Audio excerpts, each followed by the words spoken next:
Maintenant. Vas-y, commence l'enregistrement. Et je vais lancer le live. Je vous dis quand on est bon. Alors attends, j'ai juste un Là, petit maintenant, nous, on coupe souci. tous nos caméras et on laisse que Valérie, c'est ça? Tu peux peut-être laisser la caméra, je pense, mais c'est surtout les micros qu'il va falloir couper. On va voir. Si le réseau est bon, il n'y a pas de raison d'enlever la caméra. C'est bien qu'on vous voit également. Et si on voit que ça fonctionne mal, on enlèvera. Alors, je vous propose de démarrer, Alors, puisqu'il est 17h30. Donc, bonsoir à toutes et à tous. J'ai le plaisir de vous retrouver pour cette conférence du Board of Students du Technion France, organisée conjointement avec l'association Alliance Sorbonne et l'association L'Optimiste de la Sorbonne. Vous redire en quelques mots en quoi consiste ce Board of Students du Technion France. Le Technion France, qui est l'organisation qui représente le Technion, Israel Institute of Technology, cette grande université israélienne. Donc, ce Board of Students a été lancé en juin 2020. Il constitue le premier board interécole d'excellence en faveur de la promotion des liens entre les deux écosystèmes d'innovation français et israéliens. Ces étudiants sont issus des grandes écoles d'ingénieurs, de commerce et de certaines universités françaises.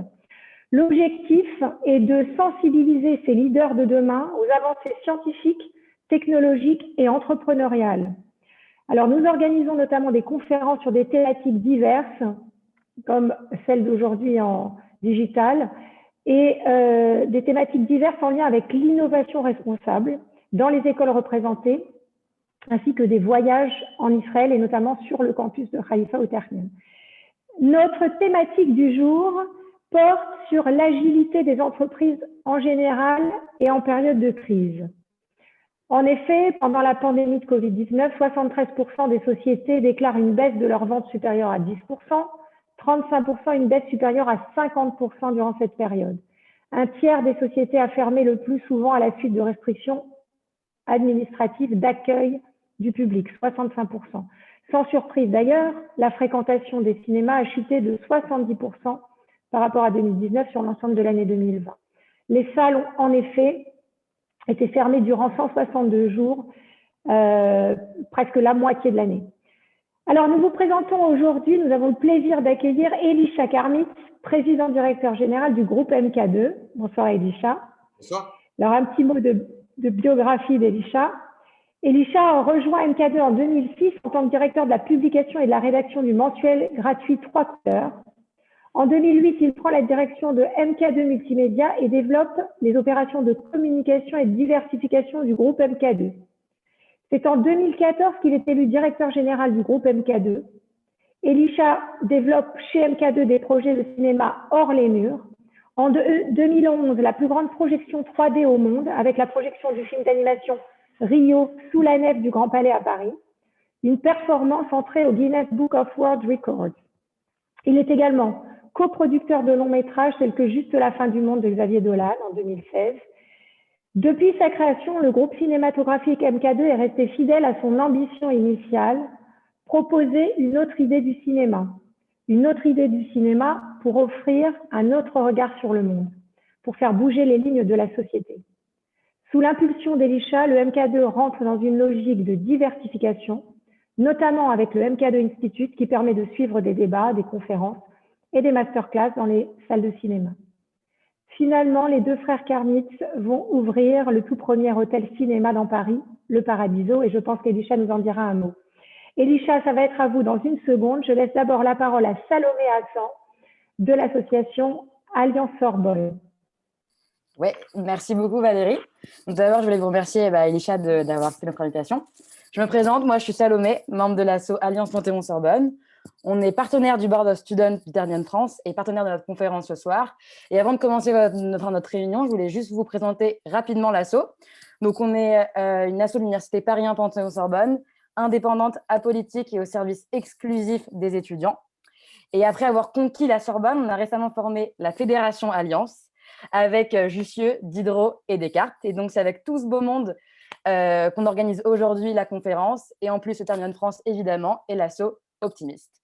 Donc, je vous propose de commencer la conférence. Donc, je sais que Valérie vous a un peu présenté, mais j'aimerais bien que vous nous disiez quelques mots sur vous, du coup. Bah, écoutez, merci pour l'accueil, c'est très sympa. L'idée, en effet, c'était de faire de cette conférence surtout une conférence assez vivante, itérative et participative. Donc, surtout, n'hésitez pas à poser des questions. Je pense que pour débuter, l'idée, c'est en effet de vous présenter un peu ce qu'on fait chez MK2. MK2 est une société familiale. Elle a été créée par mon père en 1974. Et c'est une société dont le but fondamental a toujours été résumé de cette manière, à savoir résister à la destruction du monde. Donc, dit de cette manière-là, c'est évidemment à la fois un objectif un peu important et qui peut paraître très prétentieux, mais il faut remettre les choses dans leur contexte et aussi dans une époque. C'est une société qui est fondée par une personne qui a survécu à la guerre, qui se crée en 1974 à un moment où en France, il y a une révolution culturelle qui est en œuvre, qui est celle des années 70, et pour laquelle le véhicule qui a été utilisé par mon père pour participer à cette révolution culturelle, c'est celui du cinéma. Ce qui fait beaucoup de la force d'MK2 aujourd'hui et de son agilité, c'est qu'on soit très clair sur notre but fondamental. Et on voit aujourd'hui que résister à la destruction du monde et qui pouvait paraître, si je vous dis ça en 2010, ça peut paraître complètement farfelu. Là, je pense qu'en 2020, avec les enjeux qu'on a en face de nous, aussi bien que ce soit des enjeux sanitaires, écologiques, financiers, sociaux, on voit qu'on se sent en péril et que l'idée de la destruction du monde est, je pense, quelque chose qui résonne fortement et a fortiori chez les jeunes aujourd'hui. Donc, on est très clair sur cet élément-là et on est très clair sur nos valeurs. Les valeurs, on les résume de cette manière. On en a 3 qui sont aussi assez claires. La première, c'est la sélection. C'est notre cœur de métier. Nous, on est d'abord des sélectionneurs de contenu. Donc, notre métier, c'est de faire de la curation, pour utiliser un anglicisme, et de faire le tri dans une masse de contenu. Et le premier élément de confiance qu'ont les gens dans notre marque est lié à notre capacité de sélection. Les typologies de contenu qu'on défend, c'est des contenus dans lesquels on va promouvoir l'altérité, parce que c'est aussi ce qui nous semble être l'un des points extrêmement forts du cinéma, c'est la possibilité de se mettre dans la peau d'un autre, d'aller vivre les émotions d'une identité qui n'est pas la mienne, et aussi en se confrontant à l'altérité, avoir la capacité à mieux se connaître soi-même, à arriver à penser par soi-même, et en pensant par soi-même, à avoir une capacité à être libre. Et donc, notre dernière valeur, c'est évidemment la transmission. D'abord parce qu'on est une société familiale, dont le capital est resté aussi à 100% indépendant et familial. Et aussi parce que notre métier, c'est de créer des outils pour transmettre notre passion du cinéma, ses valeurs, cette idée du monde, cette idée de la culture à notre public, à nos spectateurs. Et donc, les activités auxquelles on participe, aujourd'hui, la société est organisée avec 3 pôles d'activité. La première qui est MK2 Cinéma, qui est l'exploitation de nos salles, où aujourd'hui on a une société qui est présente à la fois en France et en Espagne, et on le sait assez peu en France, mais la part de nos entrées en Espagne aujourd'hui est plus importante que la part des entrées françaises, même si on ne fait pas tout à fait les mêmes niveaux de chiffre d'affaires, parce que les prix moyens en Espagne sont plus faibles, mais on est devenu un groupe européen dans les 5 dernières années. Notre directeur général d'ailleurs sur les salles est basé à Madrid. Ensuite, c'est MK2 Film, qui est une société qui a beaucoup muté ces 10 dernières années, qui a d'abord été la société qui portait la production des contenus, mais on s'est petit à petit plutôt désengagé de la production déléguée, donc vraiment du risque de la fabrication sur les films, pour plutôt promouvoir une activité dite de distribution internationale, où à la fois on vend dans le monde notre catalogue de films, qui est un catalogue qui est à la fois des ayants droit qui nous confient leurs titres. C'est le cas par exemple de la famille Chaplin, qui nous confie leurs titres pour le monde depuis 17 ans maintenant. Ça a été des rachats de sociétés, notamment les films du Carrosse de François Truffaut, ou les films produits ou distribués par MK2. Et c'est aussi des investissements dans une dizaine de nouveaux films chaque année, pour lesquels on prend des mandats de droits internationaux. Et nous, notre métier, c'est de revendre les droits des films une fois que les films sont finis, dans chaque territoire, à chaque acteur locaux ou parfois à des acteurs globaux de type Netflix, même si on privilégie d'abord les sorties cinéma évidemment.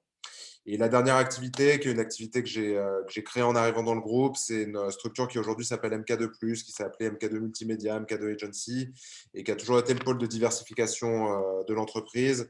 C'est une spécificité de notre modèle économique également, c'est que, pour vous le raconter sans être trop long, aujourd'hui, dans la gestion, l'organisation d'une salle de cinéma, vous avez en gros 80% des revenus qui viennent des salles et 20% des revenus qui sont des revenus qu'on appelle dans le cinéma annexe. Et dans la majorité des entreprises de cinéma, c'est là où on concentre une partie importante de notre marge. Mais ces revenus annexes sont surtout liés à la vente de popcorn et à la vente de confiserie et un petit peu de pub.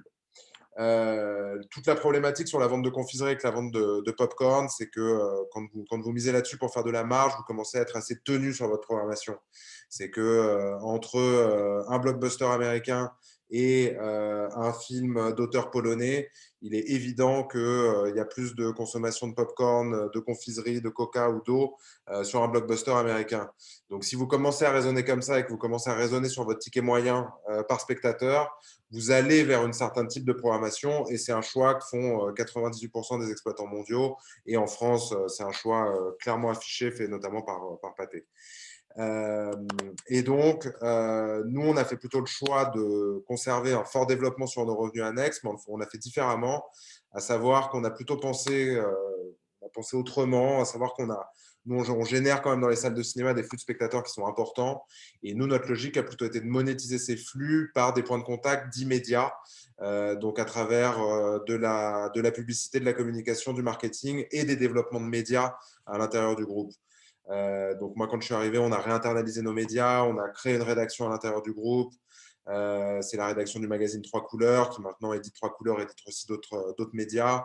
Aujourd'hui, on considère toutes nos marques comme des marques médias, même si aujourd'hui, elles n'ont pas toujours des existences avec des magazines ou avec ce genre de choses. Et on a un pôle de communication et de marketing qui fait à la fois du brand content, de l'événementiel, des grands événements, et qui est l'endroit de création, de recherche et développement du groupe qui nous permet d'aboutir sur des idées innovantes, comme celles qu'on a initiées pendant le confinement, ou celles qui sont plus pérennes, comme l'Hôtel Paradiso, qui va bientôt voir le jour. Voilà un peu pour une présentation pas trop longue et assez sommaire de nos activités. Merci beaucoup, Elisha. Je me présente, je m'appelle Julie Azran, je suis la présidente de l'association Alliance Panthéon-Sorbonne, que Salomé a très bien présentée. Et en tant qu'étudiante, je voulais avoir des informations sur votre parcours, parce que là, vous avez affaire à plusieurs assos étudiantes et avoir des informations, ce qui vous a mené, hormis le fait que ce soit une entreprise familiale, à la tête du MK2. Alors, bon, déjà, évidemment, c'est une entreprise familiale. Donc, c'est une entreprise familiale qui a toujours été créée, pensée par mon père comme une entreprise qui était faite pour être transmise. Donc, mon frère, qui est mon aîné de 7 ans, lui a toujours été très injecté, sans qu'il y ait une pression trop forte sur l'idée de reprendre l'entreprise familiale, mais quand même avec une ambition qui était très présente. Et moi, j'ai à la fois eu beaucoup de chance parce que lui s'y est collé 7 ans avant moi. Donc, il y a déjà un aspect de la transmission qui était faite, ce qui me laissait moi beaucoup de liberté et qui m'enlevait aussi une partie de la pression de reprendre, sachant que lui a essuyé pas mal des plates dans le groupe parce que quand on est le fils du patron, qu'on vient pour reprendre la boîte, c'est jamais non plus facile de faire son trou, surtout dans des entreprises culturelles où il y a beaucoup d'enjeux politiques et où on a quand même passé chez MK2 toute une partie des grands dirigeants et des sociétés de distribution de cinéma en France et des médias en France. Puisque toute une partie de la direction d'Arte est passée chez MK2, les patrons du Pacte aujourd'hui, de beaucoup de grandes entreprises. Et quand même, c'est des gens de caractère, donc quand on vient pour reprendre la boîte et le reprendre jeune et en faisant ses armes, comme ça a été le cas pour mon frère, sans faire d'études, c'est pas de tout repos. Il y a quand même une attente à notre égard qui est très forte. Donc, c'est à la fois un accélérateur, parce que c'est vrai que ça accélère la progression dans le groupe, et en même temps, c'est aussi des difficultés supplémentaires parce qu'il y a une attente qui est beaucoup plus forte sur les performances qu'on doit avoir. Et les performances, elles sont dans l'innovation, dans les résultats financiers, dans la capacité à maintenir la cohérence du groupe. Moi, à titre perso, j'ai quand même eu le temps de faire un tout petit peu d'études. J'en ai pas fait énormément. Mais moi, j'étais très intéressé par la philo, et je dois dire que c'est plutôt ma formation au moment de ma bar mitzvah qui m'a dirigé vers la philo et qui m'a intéressé sur ces sujets-là. J'ai fait un bac littéraire, ensuite j'ai fait une prépa littéraire, j'ai fait une hypocagne et une cagne en philo au lycée Jules Ferry avec un très grand prof de philo et j'allais vraiment là-bas pour lui. Ensuite, entre les deux, entre mon année du bac et l'année où j'ai commencé mes études, j'avais pris une année pour aller à la fac, voyager, m'ouvrir la tête. Je suis parti pendant plusieurs mois en Inde. J'ai fait des trucs vraiment intéressants qui m'ont beaucoup apporté dans mon parcours. Je voulais être photographe à l'époque. Par contre, après ma prépa, j'ai à la fois commencé à travailler, fait une prépa Sciences Po, été inscrit à la fac en philo. Donc, j'ai eu une année après mes 2 ans de prépa très dense. C'est l'année où on a lancé les premières versions de 3 couleurs rénovées. Ça s'est mis à marcher fort tout de suite. J'ai eu le concours de Sciences Po, mais j'ai plutôt fait le choix, comme j'avais plutôt commencé ma vie professionnelle, j'ai fait le choix de poursuivre. Et je me suis arrêté là sur les études. Et ensuite, j'ai progressé dans le groupe en faisant mon trou et en me trouvant mes activités, en fait. C'est pour ça que j'ai beaucoup grimpé par la diversification jusqu'à un moment où, avec Nathanaël, on a décidé de changer le mode de direction du groupe. On a compris qu'on était plus fort en étant aussi plus proches l'un de l'autre, en dirigeant ensemble et en se trouvant un mode de direction à deux et entre frères, ce qui est tout sauf naturel, hein, puisque les histoires entre frères, c'est d'abord Abel et Caïn, hein, c'est d'abord l'envie de s'entretuer avant l'envie de travailler ensemble. Donc, il n'y a rien de naturel dans la capacité à travailler ensemble. C'est d'abord une construction qui part d'une envie et d'une volonté et qui est quelque chose qui est quand même remis en jeu chaque matin et dans chaque réunion et qui nécessite quand même d'avoir… c'est un travail en soi. On travaille beaucoup à bien travailler ensemble. Voilà, c'est une réponse assez complète. Merci.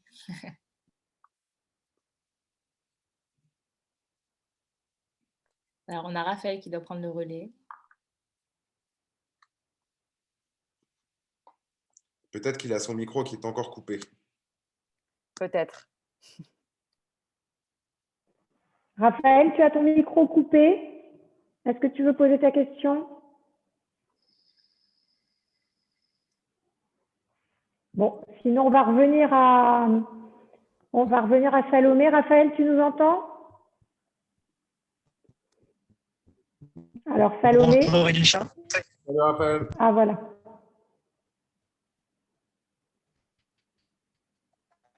Je crois que tu as surtout un faible réseau, mais sinon tu peux poser la question, tu peux la saisir dans le chat.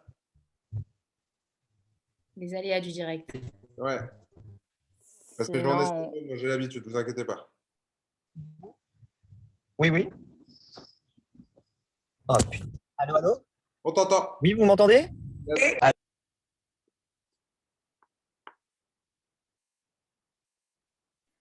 Bah, je crois qu'il est parti. je vais prendre le relais sur sa question. Il reviendra plus tard.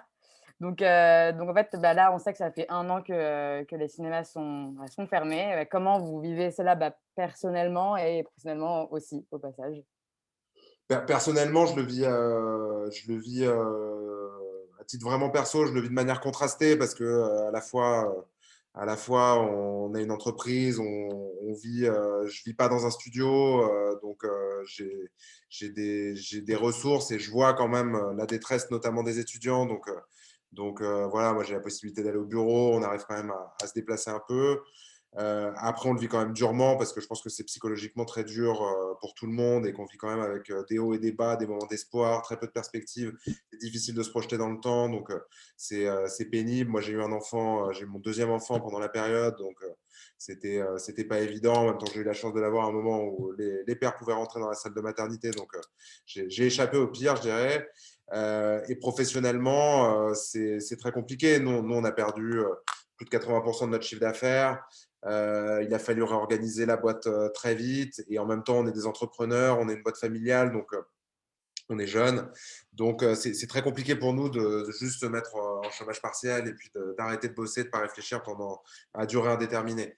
On a eu la chance, on a une vraie chance, c'est qu'avec mon frère, en fait, on s'est confinés ensemble.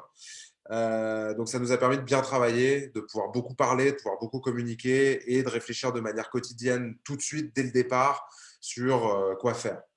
On a eu plein de phases là-dedans. On a eu des phases d'urgence, ensuite on a eu des phases de construction. Maintenant, on est plutôt dans une phase de préparation de la suite.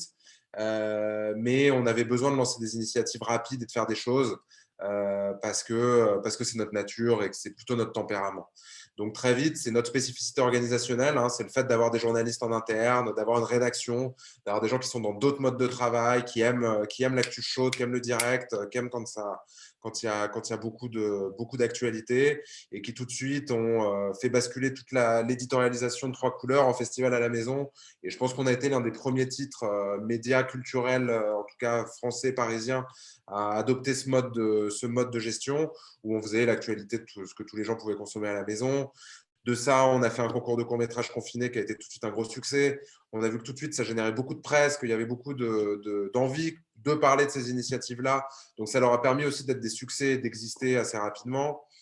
Et ensuite est venue l'idée d'MK2 Curiosity où voilà, on ne voulait pas laisser nos spectateurs sans cinéphilie pendant une période aussi longue. Donc, on a créé, en la faisant un peu de bric et de broc, une petite plateforme de streaming sur un concept. En plus, franchement, je pense qu'on ne l'aurait pas lancé comme ça dans d'autres conditions qui étaient de pure gratuité.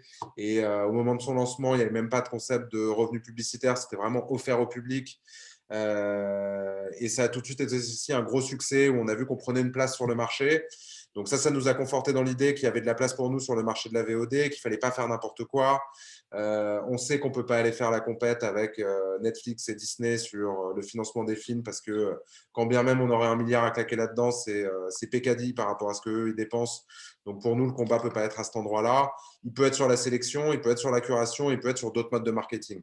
Donc, notre mode de marketing, ça a été de choisir la gratuité, de choisir un modèle d'IA-VOD qui est aujourd'hui en développement et en croissance au niveau mondial. Donc, de la VOD gratuite financée par la publicité.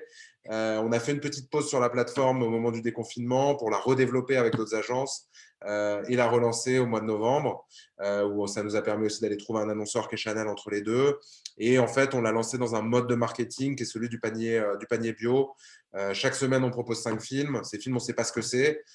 C'est des films qui sont choisis sans algorithme, avec vraiment une programmation qui est humaine, qui est faite par des programmateurs chez nous. C'est une programmation de films que vous n'irez pas voir si on ne vous les propose pas. Donc, c'est la VOD des films que vous n'avez pas demandé, justement. Et au bout de 7 jours, on peut les voir pendant 7 jours. Au bout de 7 jours, ils disparaissent. Et ils sont remplacés par une nouvelle programmation. Donc, c'est en effet comme les paniers bio, c'est qu'on vous livre un panier de légumes où en général, vous ne savez pas ce qu'il y a dedans. Vous apprenez à les cuisiner. Et puis, 7 jours après, vous avez une nouvelle surprise qui arrive. C'est intéressant parce qu'on a monté une grosse communauté autour de ça rapidement. Aujourd'hui, on est à près de 45 000 abonnés sur la newsletter avec des taux d'ouverture entre 40 et 50%. Donc, sur vraiment une belle newsletter qui marche. On a à peu près 20 000 personnes qui sont vraiment inscrites au site, qui en sont les plus fidèles. Et quand même beaucoup de visionnage. Là, on est en train de staffer nos équipes marketing pour bien appréhender la deuxième phase de 2021. Mais ça a été un très beau projet. Et puis ensuite, on a continué pendant la période de confinement à prendre la parole au niveau médiatique. On a vu qu'on avait aussi des boulevards au niveau médiatique en face de nous. Donc, ça a permis aussi de mieux nous positionner dans un écosystème métier du cinéma où globalement les dirigeants sont âgés, où il y a peu de vision et où, oui, quand Jérôme Sédou fait une tribune pour nous expliquer que tout ira bien au moment de la réouverture, il a une expérience qui est incontestable et qui est tout à fait respectable, mais je ne pense pas que ce soit une aspiration pour les jeunes aujourd'hui.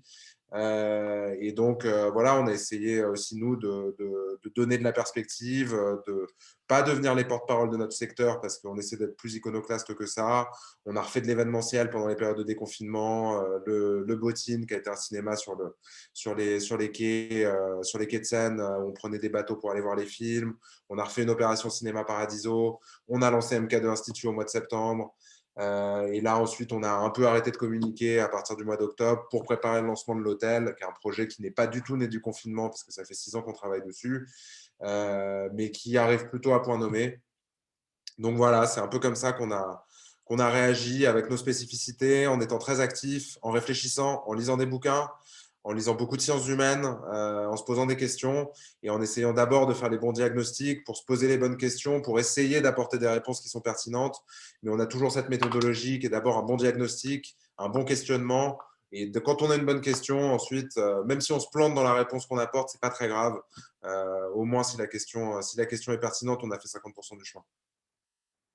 Et quand vous disiez avoir une capacité à penser autrement, je vois que c'est vrai, vu tous les projets que vous avez faits. Et est-ce que vous, je pense que vous savez, mais est-ce que vous arrivez à capter du coup le monde étudiant et en tout cas jeune, enfin, sur la plateforme de VOD que vous avez développée?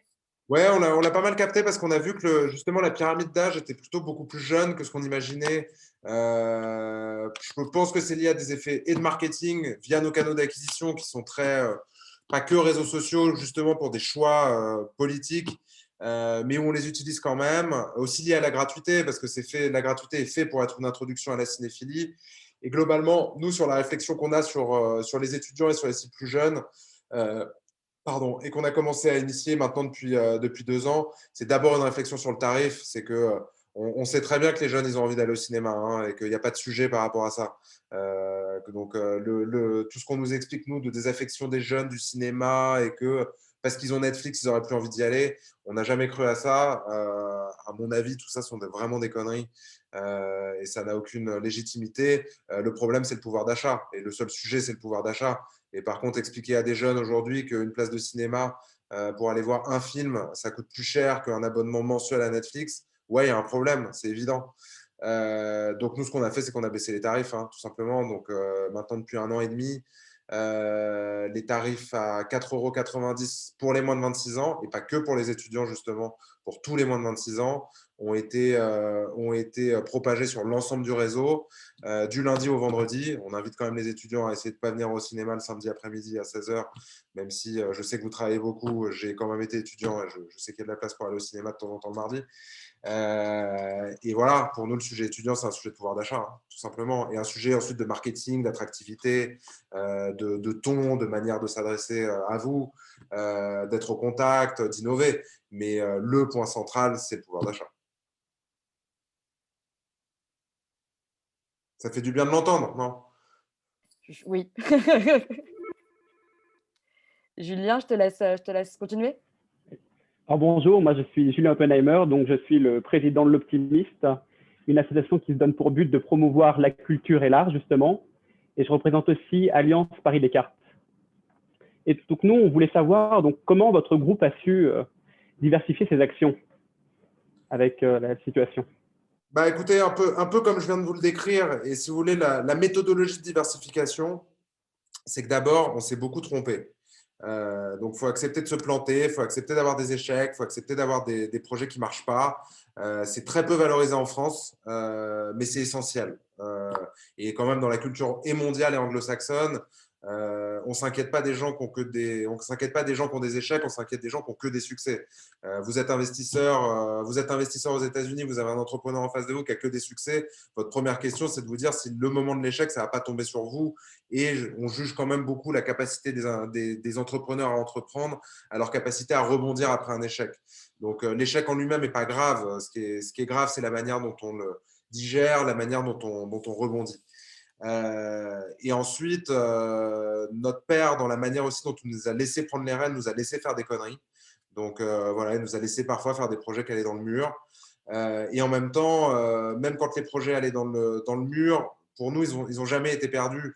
Là, l'hôtel qu'on ouvre, qui s'appelle Paradiso, vient évidemment des expériences Cinéma Paradiso qu'on avait fait sous la nef du Grand Palais, au Louvre, depuis déjà 2013. Mais autour de Cinéma Paradiso, qui aujourd'hui garde une image d'avoir été un énorme succès, on a eu des moments d'échec autour de Cinéma Paradiso. En 2013, à la fois, c'est quand même un grand succès, c'est un vrai succès financier notamment, mais on est très critiqué sur Twitter. Toute une partie de notre métier est vent debout contre le projet. On m'accuse de vendre le cinéma aux marques. Voilà, c'est très violent.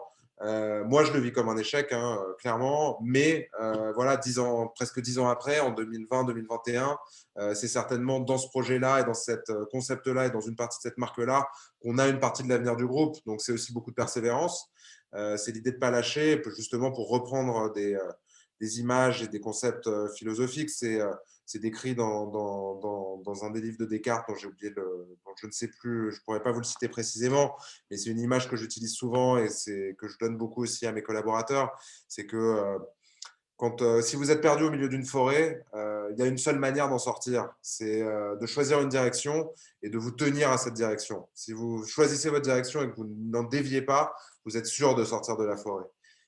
Si vous choisissez, si on vous dit que c'est bien d'aller à droite, si ensuite l'oiseau à gauche vous dit que c'est mieux à gauche, et si ensuite on vous dit que c'est mieux à l'arrière, vous allez vous perdre en permanence dans cette forêt-là. Et ça, c'est quand même une guideline dans la manière de prendre les décisions. C'est qu'il n'y a pas de bonne décision en tant que telle. Ce qui fait que les décisions sont bonnes, c'est ce qu'on en fait après. Ce n'est pas le choix en tant que tel qui est bon ou mauvais. C'est de tenir ce choix, c'est de l'assumer jusqu'au bout, c'est de l'emmener, c'est d'en faire un choix qui a du sens. Donc, une fois qu'on s'est donné ces deux éléments, qu'on a notre écosystème de valeurs, qu'on est clair sur notre écosystème de valeurs, qu'on sait le partager à nos collaborateurs et qu'on sait les inspirer pour aller dans des projets avec nous qui parfois sont juste une idée qu'on a en tête, une étincelle, un truc qui vient d'une discussion sur un coin de table, un bar, bon, plus maintenant, mais avant c'était ça. Et on avance, c'est comme ça qu'on essaie de réagir. Et en effet, on a toujours beaucoup dit qu'MK2 était une société agile, mais c'est aussi dans les moments de crise qu'on voit la réalité de cette agilité qui est mise à l'épreuve. Et nous, on a surtout été très fiers de la réaction de nos collaborateurs. Et c'est là aussi où on a compris que l'esprit d'entreprise et la culture d'entreprise, même si on n'est pas non plus une énorme boîte, hein, on a 400 salariés au niveau européen, comprenant l'exploitation. Donc, on n'est pas un groupe multinational de 20 000 salariés avec d'autres problématiques RH. On a vu quand même que ça passait et que les gens, ils sont là, ils veulent s'investir et qu'ils sont prêts eux-mêmes, quand on libère aussi un peu leur créativité, à prendre les projets à bras le corps, à innover par eux-mêmes et à assurer la continuité de l'entreprise. Donc, ça a été, je pense, l'un des points les plus satisfaisants de cette période. J'aurais une petite question en tant qu'étudiante. Nous, on est un peu plus juste, pour le moment, on a un peu plus de facilité à regarder des séries via les plateformes. Je voulais savoir ce que vous pensez que cette crise va entraîner une baisse de la réalisation des films au profit des séries. Parce que nous, on a plus accès aux plateformes comme Netflix, Amazon Prime, je ne vais pas vous les citer toutes, vous les connaissez même mieux que moi. Est-ce que vous pensez on tire vers une primauté des plateformes en VOD au profit du cinéma? Moi, je ne pense pas, pour plusieurs raisons. D'abord, le marché du cinéma mondial, c'est un marché à 50 milliards de dollars, pardon. Donc, un marché à 50 milliards de dollars disparaît pas comme ça. En plus, c'est un marché qui est assez stable parce que dans les pays dans lesquels il y a des légères décroissances, ils sont compensés par des fortes croissances dans des pays en développement comme l'Inde, comme la Chine. Et sincèrement, en Inde et en Chine, ils sont ravis d'aller au cinéma. Ils ne se posent pas du tout les questions comme on se les pose nous. Et surtout, ils ne se posent pas les questions comme nous, on nous les pose. Et nous, on nous les pose d'une manière qui est souvent les questions que les mecs se posent à Hollywood. Et les mecs qui se posent des questions à Hollywood, ils sont à Hollywood. Donc, ils vivent quand même à 13 heures de vol de Paris, dans un autre monde. Ils ont des salles de cinéma qui sont pourries. Je ne sais pas si vous êtes déjà à Los Angeles, mais c'est l'endroit où il y a les salles de cinéma les plus pourries du monde.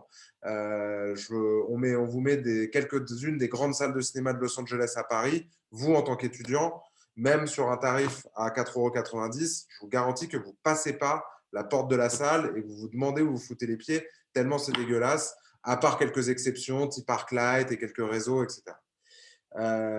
Donc ça, c'est le premier point. Le deuxième point, c'est que le cinéma reste quand même le spectacle audiovisuel le plus prestigieux. Aujourd'hui, vous demandez à un jeune qui veut faire de l'audiovisuel ce qui le fait rêver. Ce qui le fait rêver, c'est de faire du cinéma, c'est d'être sur le grand écran et c'est quand même beaucoup plus prestigieux que d'être une série sur Netflix. Bon, sincèrement, entre être une série sur Netflix ou être un téléfilm sur TF1, pour moi, c'est quand même à peu près la même chose, même si sur Netflix, vous avez un accès mondial immédiat. Et c'est ça la vraie différence, c'est une télé mondialisée. Et qu'il y a un rapport entre le fond et la forme. C'est qu'on ne produit pas pour le cinéma comme on produit pour les séries. Il y a plein de trucs géniaux dans les séries, mais je pense que c'est deux choses complémentaires. C'est de la même manière que la télé n'a pas tué le cinéma, bien au contraire.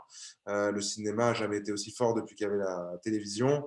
Je ne pense pas que les séries soient une vraie concurrence au cinéma, même s'il y a des changements d'usage, même si oui, je peux vous dire que oui, que nous en programmation, le jour où il y a la nouvelle saison de Game of Thrones, c'est un truc qu'on coche parce que on sait que les gens ils vont aller moins au cinéma cette semaine-là, c'est clair. Mais des événements comme ça, je veux dire, si c'était pas la nouvelle saison de Game of Thrones, ça pourrait être le concert live de Travis Scott, quoi. Si demain il y avait un concert live de Travis Scott en Mondovision un jour J en streaming, tout le monde serait devant sa télé en train de le regarder et vous n'iriez pas au cinéma, c'est évident. Mais c'est pareil quand il y a un match de foot. Pour nous, c'est la même chose qu'un live dans un match de foot. Donc oui, les soirs de Ligue des Champions, ce n'est pas les meilleurs matchs. En même temps, il y a plein de gens qui s'intéressent à autre chose que ça aussi. Donc non, moi, je ne suis pas inquiet par ça, en tout cas. Et vous le voyez aussi sur un point, c'est que par exemple, les youtubeurs, en général, ils se construisent des super communautés sur les réseaux sociaux. Ensuite, ils ont une chaîne YouTube. Ils cartonnent sur YouTube. Ils finissent avec 10 millions d'abonnés à leur chaîne. Et quand ils ont 10 millions d'abonnés à leur chaîne, ils font quoi? Ils font un film qui est souvent très raté, mais qui du coup devient… ils réalisent le rêve de leur vie qui est de faire un film de cinéma. Parce que le cinéma, c'est autre chose, quoi. Merci.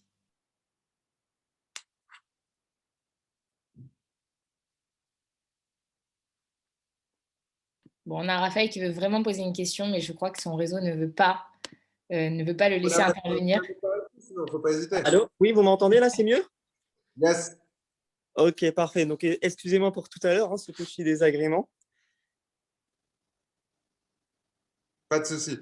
Donc, je me présente, Raphaël Uzan, président d'Alliance Gidro P7.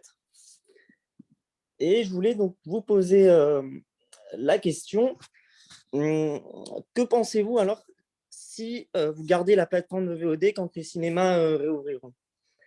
Si vous allez la garder? Bien sûr, on va la garder. D'abord, sur cette plateforme, on propose que des films de catalogue. Donc, ça ne vient pas spécialement en concurrence parce que dans les salles, on a des films de première exclusivité. Et au contraire, moi, je pense que ça va être un super outil marketing pour nous dans les salles.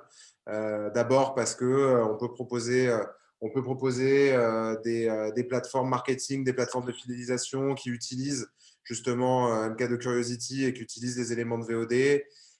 Parce que dans nos animations, on a une partie invitée dans MK de Curiosity, dans lequel on invite notamment des institutions culturelles à venir travailler avec nous.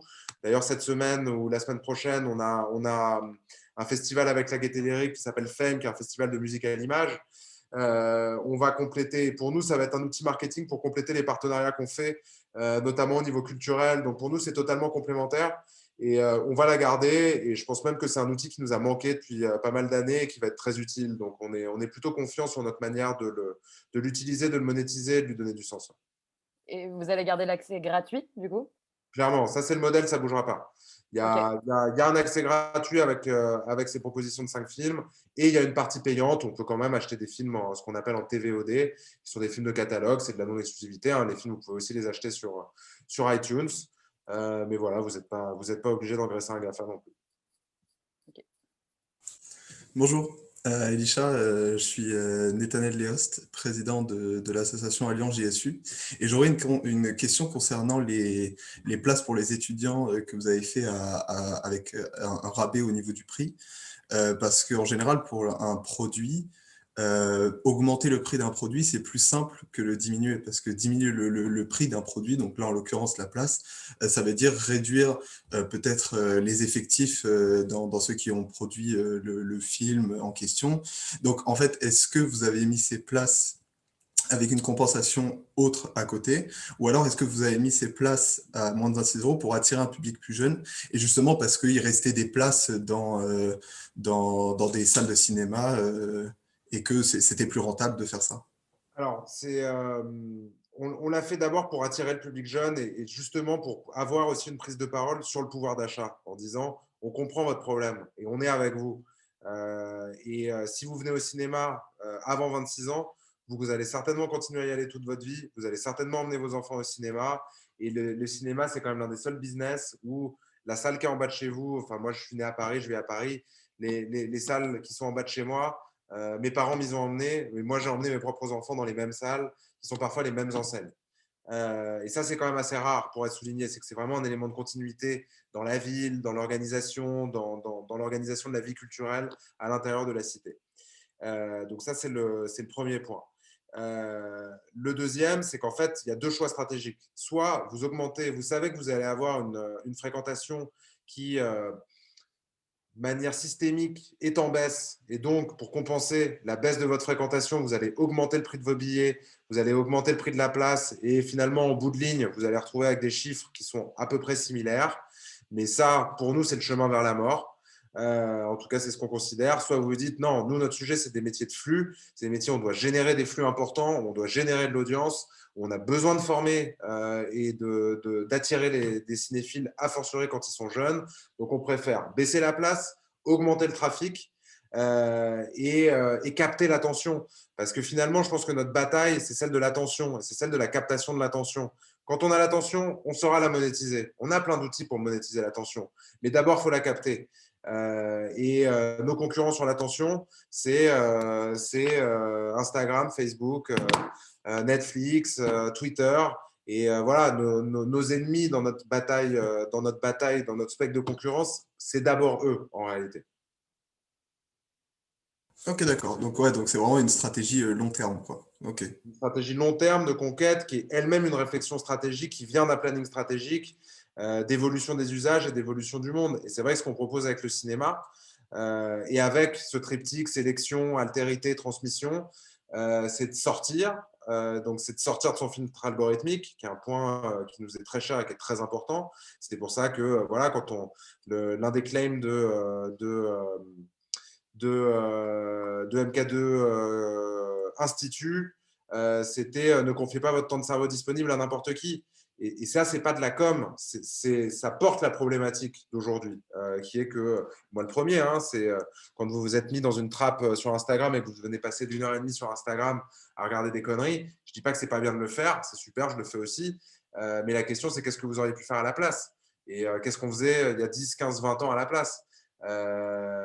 Et qu'à un moment, il suffit quand même de désactiver les notifications pour y passer 35% de temps en moins, et que ça, c'est 2 clics. Et finalement, une fois qu'on a passé 1h30 sur Instagram, on en sort avec un sentiment où on ne se sent pas très bien. On sent que c'est pas génial, qu'on ne s'est pas nourri. Vous faites 1h30 de lecture, vous sortez, vous avez envie de parler, vous avez envie de communiquer avec vos potes, vous avez envie de dire que vous avez lu ce livre, vous vous êtes élevé socialement et vous êtes construit votre liberté. Donc, dans les salles, on essaie de faire sortir les gens de leur filtre algorithmique. On essaie de les faire sortir de ce qu'ils connaissent déjà et on essaie juste tout simplement de les faire sortir de chez eux. Donc, aujourd'hui, dire on essaie de vous faire sortir de chez vous, c'est facile parce que tout le monde est enfermé chez lui. Mais quand on vous dit il y a 5 ans ou il y a 6 ans, nous, notre combat et notre business, c'est le business de la sortie d'avant tout et de faire sortir les gens de chez eux. Et nous, Netflix, on s'en fout parce que leur business, c'est le at-home. Par contre, le combat qu'on a ensemble, c'est eux, ils veulent tenir les gens chez eux et nous, on veut les faire sortir. Oui, c'est ça le sujet. Mais ce sujet, aujourd'hui, si on prend aussi de la perspective et du recul, c'est d'abord un sujet d'attention avant d'être un sujet juste sur où est-ce qu'on consomme et est-ce qu'on est chez soi ou est-ce qu'on sort. Et dans ce business de l'attention-là, les intentions de Netflix et des autres, c'est pas de changer le monde et de résister à sa destruction. C'est de faire du fric. Il faut être très clair aussi là-dessus. D'accord, ok. Merci beaucoup. Et à propos de la pratique initiée par Disney, donc par exemple avec les films Mulan ou Soul, qui consiste justement à sortir les films directement sur leur plateforme de streaming, est-ce que vous pensez qu'elle risque de continuer après l'épidémie et de s'étendre à d'autres sociétés de production? Alors, oui et non. C'est que pour des sociétés comme Disney qui ont un service qui est performant et qui s'est mis à marcher très vite, très fort, c'est une manière pour eux, dans leur appréhension de l'avenir, en effet, de devenir un concurrent sérieux à Netflix. Et je pense que pour eux, l'expérience semble être assez vertueuse. Cela étant, je ne sais pas si moi, on le voit par exemple sur un titre comme Mulan. Je ne suis pas certain quand même que sur Mulan, avec uniquement une sortie plateforme, ça réponde aux objectifs qui se sont fixés. Je ne suis pas certain qu'avec des nouvelles franchises, avec des sorties uniquement sur plateforme, ça devient ce qu'est aujourd'hui Avatar dans les parcs Disney.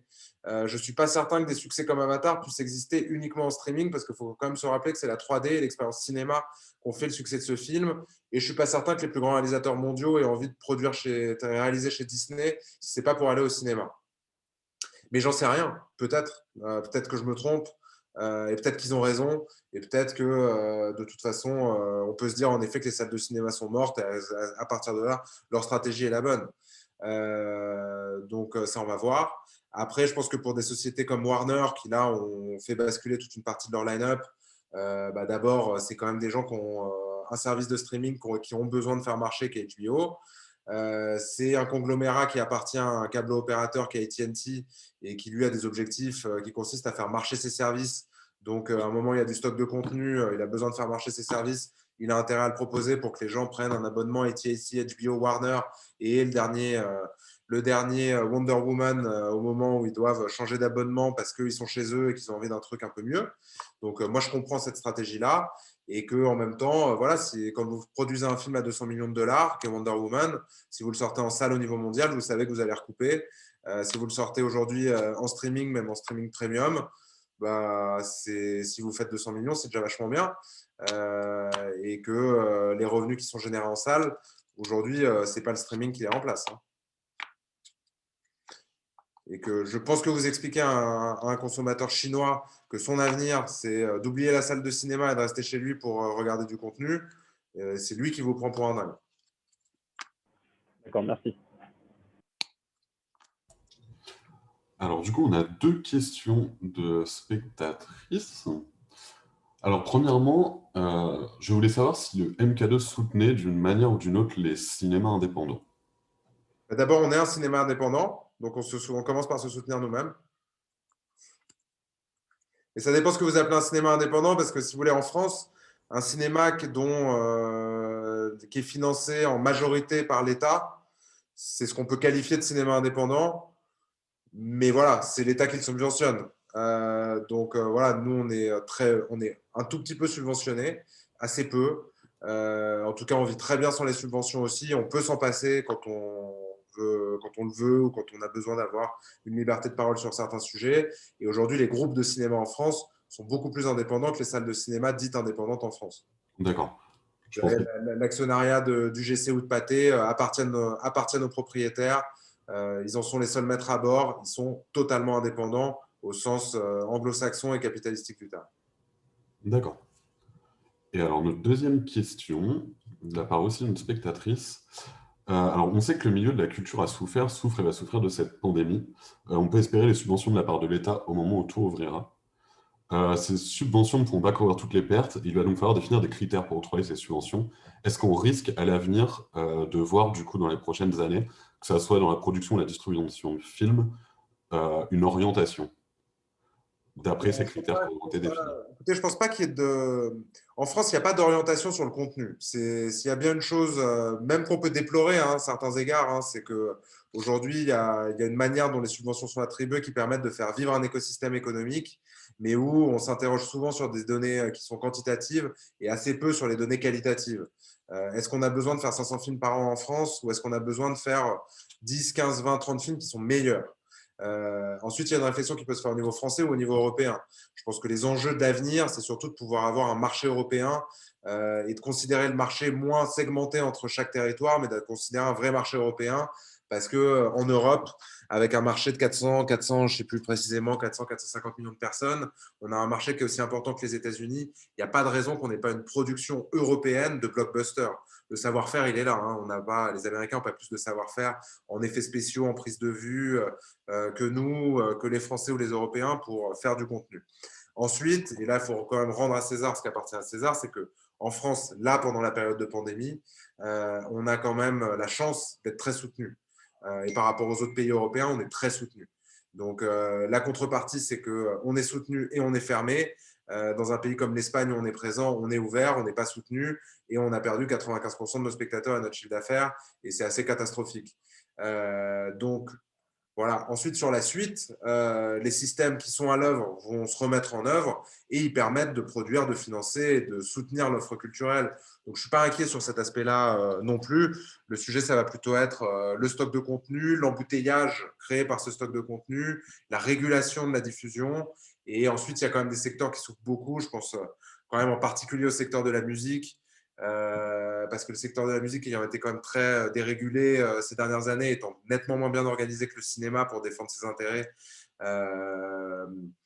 les artistes aujourd'hui vivent quand même principalement du live et aujourd'hui on voit que ça pose un problème.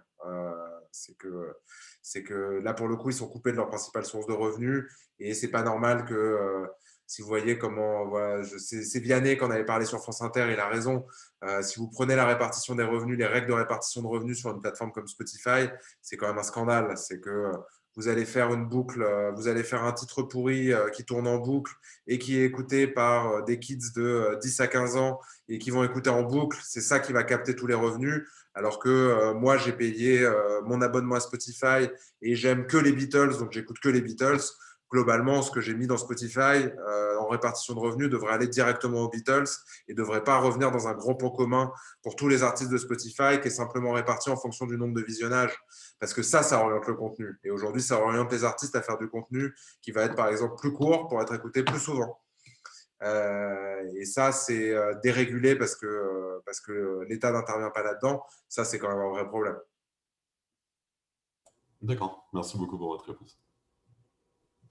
Est-ce qu'on pourrait avoir un peu plus d'informations sur l'hôtel MK2 dont le projet va bientôt naître en mars 2021, si je ne m'abuse, et avoir un peu plus d'infos et peut-être croustillantes pour les étudiants? Ouais, mars 2020, hein, ça ouvre dans 10 jours. Donc, malgré le couvre-feu, les hôtels sont une activité qui est autorisée. Donc, ça va permettre de pouvoir faire du loisir dans un autre contexte. Et donc, là, on ouvre un concept donc, qui s'appelle Paradiso, Hôtel Paradiso, qui va ouvrir à Nation. Nation, c'était la dernière salle du réseau qui n'avait pas été rénovée. Donc, on devait la rénover pour la rendre accessible au PMR et la remettre à certaines normes techniques et écologiques. On a entièrement détruit le bâtiment et on l'a remonté avec un nouveau programme avec 6 salles de cinéma à la place de 4, 36 chambres d'hôtel. Et la grande particularité, c'est que dans chacune de ces chambres, il y a un écran de 3 mètres, un vidéoprojecteur, un accès à l'ensemble des plateformes de streaming, avec une sélection, une curation MK2 faite chaque semaine qui vous permet d'aller voir les choses que vous ne verriez peut-être pas autrement. Et une autre particularité qui est que dans les 2 suites, il y a une vraie salle de cinéma à la place du petit salon. Et là, on est directement connecté au serveur du cinéma qui est en dessous et on peut voir n'importe quel film à l'affiche de la semaine ou des 3 derniers mois.